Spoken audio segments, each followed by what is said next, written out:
see you. I wish I could be there for the show this time. We have relocated during COVID. We are far away. We are 5 counties away from Tampa, Oh, and wow. bought a farm on like 30 acres. Mama's not going to leave all of her critters. No offense. Yeah, my mum's the same. She So, said it's more likely to have you for dinner than it would be to have her leave all of her. I said, they're not going to have any time for dinner, honey, so you don't have to worry about yeah, that. They well, wouldn't know what to it's do with that's themselves. very kind of her though. There's no greater compliment than being invited What to I, dinner. and again, I know you meet a million people, but I know when we met you, my mother-in-law is the one that ran ahead of us all and hugged you. And I'm like, I'm not sure that's what you're supposed to be doing, Mom. You probably are supposed to like just be. Never mind. Okay, too late. No, no, no, So it's okay. It's all right.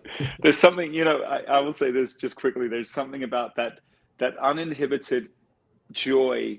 I'll walk every now and then. I like a few weeks ago, Mariah and I were in Nashville. I walked into a clothing shop, and the young lady that was working the shop just literally, Brandon was like,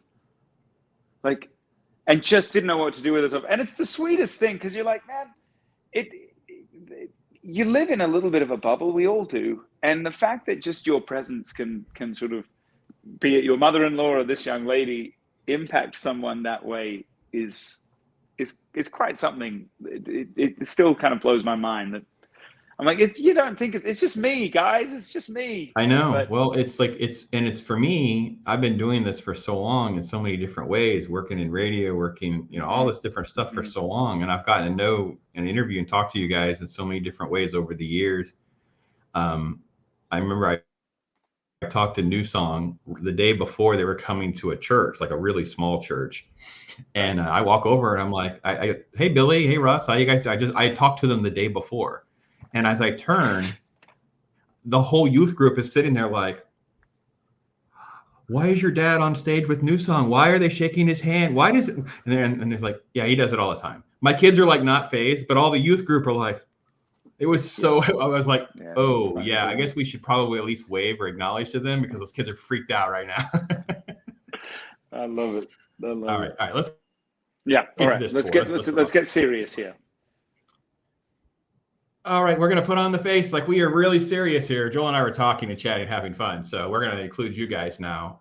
It is great to get a chance to talk to the Smallbone, and this time it's going to be Joel, and they are on tour again. And it was such a great news to see that, Joel. You guys are out Mm-hmm, there. You're in mm-hmm. the Midwest right now. You will be here in Tampa a week from tomorrow, rocking Amalie Arena.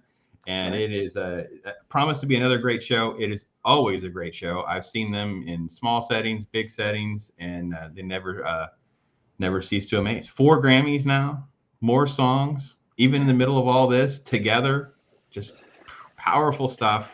New Mm, songs like "Relate," "For God Is mm. With Us." Joe, what is the structure? I mean, obviously we're coming out of like this crazy 18 plus months. How do you put Right. together a show? Is it different? And how do you like? We got to reach differently, kind of understanding where people are at now. It's like, how does relate to this tour going to be? Mm. Well, great question. And Brandon, it's great to be with you. Um, in my lovely dressing room, everyone, by the way, Look just at it. There's look Indiana, at Fort that. Look at Wayne, that. Oh baby. yeah, there it is. Um, man, we've asked a lot of those questions. I will say this: it's been a very, the last year and a half has been hard for the whole world. But inside difficulty, there's always some kind of opportunity, and what it has afforded us is not only to be just with our family, which is the first time since I was married that I've just had that much time at home with Mariah, which has been marvelous, but also it afforded us the opportunity to be really creative. We went back into the studio we recorded a whole Christmas record last year, and then we've gone back into the studio this year and we've written and recorded a whole new album. And we've really taken a lot of stock of where we find ourselves, where the world finds themselves. So Relate the Tour is really a sort of a question based on what the last year and a half has been. And that question is, hey, if we've faced political, division, we've faced racial tension, physical isolation? How do we show compassion and empathy to someone that looks and thinks and acts or maybe votes different from us? And not just tolerate them, but actually, now that we have this kind of, for the first time in our lifetime, this universal suffering that every one of us on the planet, no matter the country, creed, or color, we've all felt it. How do we use that going forward to be more united than divided? And so this tour is really kind of, with some curtains falling from the ceilings and elevators rising into the roof and all the rest of it, this tour is sort of begging that question. And it's been actually really fun. We just had the first show last night. It's been really fun to craft a show, slowly but surely coming out of that sort of terrible season for humanity and finding our way forward, being part of that conversation, you know. Well, it's great to see. And he didn't mention it, folks, but I guarantee there'll be drums. Lots of drums. More than ever. We more than ever. How could you have more? You have people to play more drums.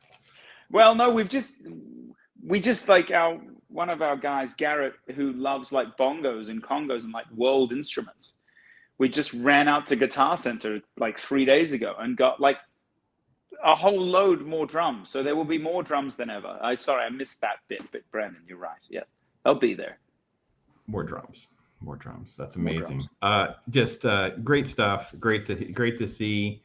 Again, it's October 16th. It's a week from tomorrow in our recording date, and they are touring all over the country. We'll put a link in the descriptions for you so you can catch them, obviously through the Midwest and the South, but then they'll be all over the place on this east side of the country up until November. You go out in Louisiana and Texas for a bit, and I have to kind of tease Joel a minute because he also was featured in a documentary I got a chance to see the other day with my lovely wife, Jesus Music. And according to Joel, I have technically, by seeing King and Country, I have technically seen Stryper at least a half a dozen times more than I realized, because that is one of their possibly greatest inspirations. Is it not, my friend?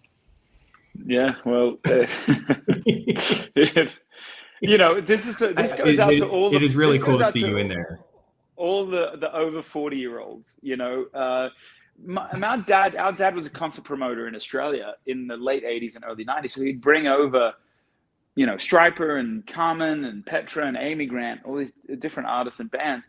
And some of my first memories were just looking at these vinyl 45 records of Stryper and going to their rock shows at like a 4 or 5-year-old and just mesmerized, you know. And so those, you never quite know, but those years are such pivotal, influential years of human development. I just have to beg the question: how much influence has Stryper had over the King and Country? You know.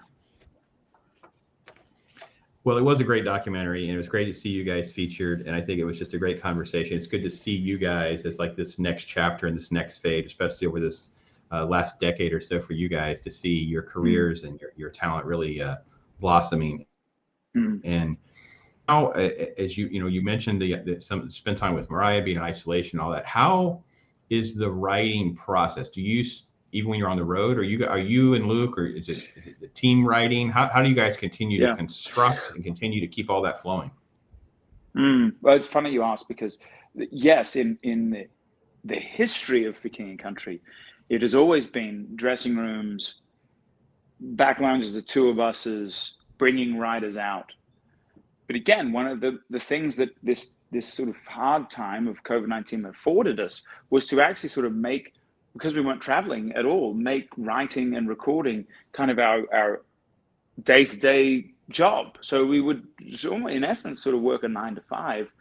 And that was really beautiful in and of itself, in that you just weren't distracted. And I think we were able to write a lot and record a lot in a very sort of prolific amount of time that was very concentrated to what we've just faced. And so I think, you know, we never quite know. We're actually mastering the record this week, so we're almost completely done with it. I think you're going to really see a very grounded perspective on at least our POV of what we've walked through through this record. So I think it'll change the way we make records, honestly, this last period, because it was just so much more I don't know, enjoyable than like the double duty of like being on stage and then walking off stage, tracking a vocal and writing a verse and, you know, doing all that. So yeah, we'll see, Brandon, but this record is an outlier in the fact that we were able to be home for the whole thing. Is there a song, because I have my favorite, and I'm not saying it's not gotten its play, but is there a song that you think is kind of underrated? Like it just sort of, it just seems to not make, because now your library just keeps growing and growing and growing, and it seems like you're adding new songs, of course. But it's like, oh man, I don't have to cut that song. I don't cut that song. Is there a favorite that you're like, oh man, that one just kind of keeps falling to the wayside, or it didn't get the legs, and I kind of wish we could find a way to breathe some new life in it and that kind of thing? I have mine. I'll tell you after you say yours to see. Okay, all right, fair enough. Well, it is interesting because like I said, we just played the first show of the tour last night. And I'm going to go out on a limb and say it's the best representation, music-wise, song-wise, of the King and Country in the history of the band. I think we kind of looked back at a couple songs like Fine Fine Life. There's another song called Ceasefire that we brought back into the set. And so, yes, the short answer is there are those songs. But my hope is that we're sort of, through paying attention on social media, paying attention to our own spirits, you know, paying attention to the comments from shows, that we're not missing too many. But you tell me, you tell me if we've missed the. Oh, mine is Ceasefire. Mine is Ceasefire. Ceasefire is just an underrated song. A guy to play with Ben-Hur. I knew it. It is. In the video that goes with that movie, and it's just a video that just really still just cuts me, man. I love that. It's great. It's very underrated. Wow. I'm not trying to downplay anything else. It's underrated, folks. If you got that on repeat a couple times. It's funny, Brandon, when you said there's an underrated song, the first song I thought of was Ceasefire. I thought he's talking about Ceasefire. You saw it in my face. Wow. You just know me that well. It's what's happened. I'm showing too many cards, I think. So. You know, you guys obviously being in Tennessee, you get sucked into some shows regularly, and they get more studio time with you than I would get, and get to play. You're on the Wally show, and there's tons of clips of all sorts of crazy antics and different games he's rodeoed you two into, and all sorts of things. And sometimes your wives are very. Is there a crazy memory or something like that you're like, I cannot believe, of all the things. Yep, that's out there. Yes, of course there is. I mean, I won't maybe go into specifics. There's several, but there's got to be one or two you're like, you just still like, oh my gosh, I still can't believe that's out there. One of the more humorous ones was we did like a red button pop history, like who could guess the song first based on a 3 or 4 second clip, you know. And Luke was awful.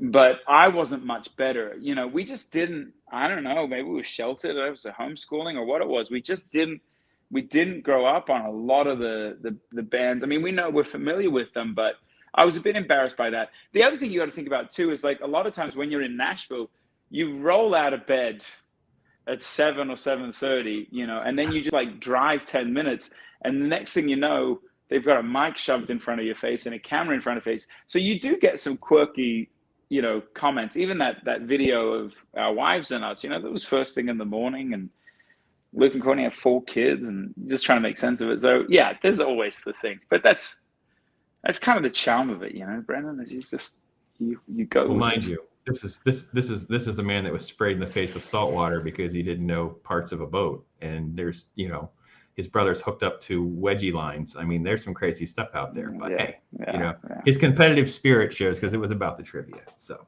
listen, folks, I got to let him go and get back to the tour. It is a week from tomorrow here in Tampa. That's October 16th.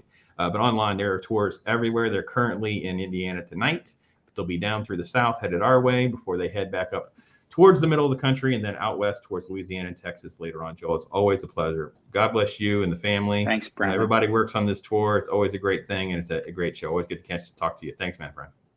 Yeah, we'll see you down there. See you very soon. That's awesome, my friend. Thanks, buddy. All right, man. Hey, thanks for You shifting as well. be safe. I Yesterday, actually I know. I got a interview request to talk to Mariah, so completely unrelated. Oh, Yeah. good. Tell her I said hi then.